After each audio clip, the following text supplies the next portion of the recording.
Governor, I just have one question for you. Congressman Bill Johnson came out and says, President Biden, come down here. 5,000 Americans who call this little small Appalachian town home. You pride yourself in your lunch bucket nickname and tout your blue collar Scranton, Pennsylvania roots. Mr. President, there's nowhere more blue collar than here. Come down and see it. Do you believe he should come down and see it? And are you offended he hasn't?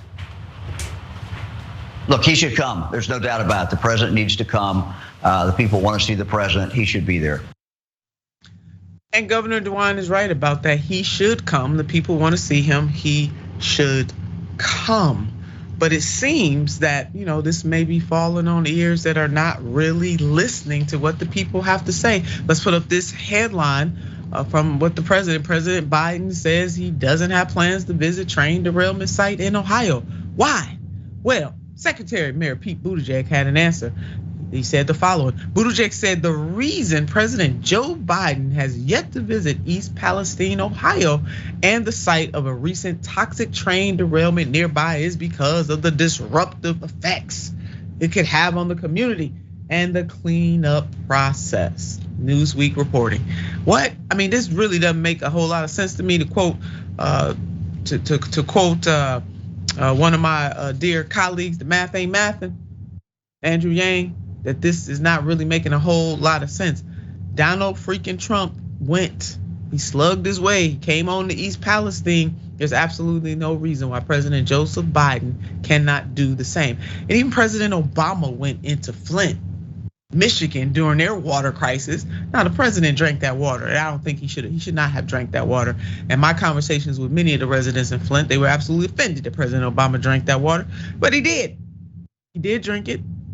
He came, but he went there, all right? And President Biden needs to do the same thing. Don't drink the water, but he definitely needs to go there.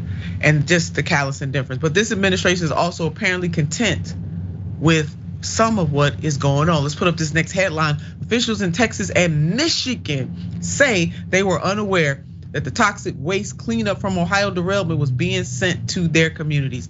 You heard me right, and if you're reading, you read it right, that folks are taking this contaminated soil and spreading it abroad to other communities in this nation. Whether it's Texas is getting some of it, Michigan is getting some of it.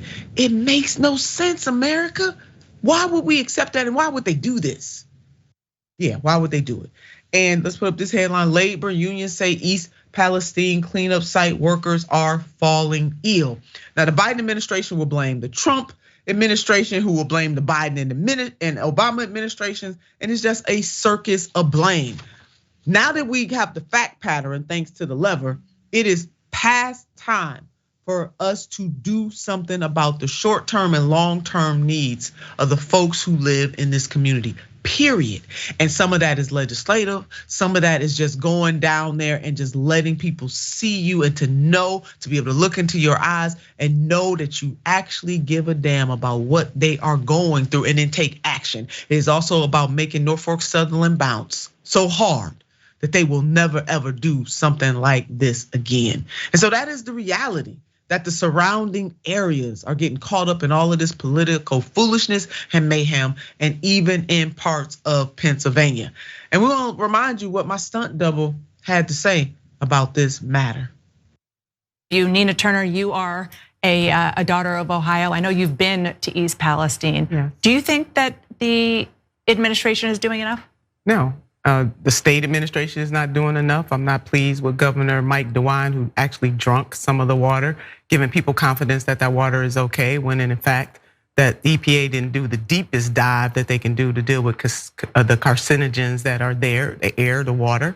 No, and when I went there, then I saw both fear and anger in the eyes of the people there. GOP side saying, less government. You have the residents of East Palestine saying that government is not doing enough. And they have been, not just them, they have been failed by subsequent many administrations. It's not just the Trump administration, it was the Obama administration, now it's the Biden administration. Yeah, they've been failed But just because that is what has happened in the past does not mean that it has to be the reality for this moment. So Jessica, I really did. I got a chance to go down there, and John Russell and Jess just having local people there be able to walk me through. And it was palpable, the concern that the people of East Palestine have, not just had, but have, and it is a righteous concern. So any final thoughts on this, JB? Yeah, I think this is a perfect example of why we need a negative externalities tax on these corporations. Not only that, but a windfalls profits tax as well, because we're seeing these railroads profit endlessly from raising prices because many companies can afford to or they just decide to raise prices. And so when you have Union Pacific profiting $7 billion in 1 year like they did in 2022, of course, we need to tax that because they're enjoying excess profits at the expense of all of the consumers in America. They're raising prices simply because they can, because it's a time of inflation, and they're using inflation as an excuse to line their pockets.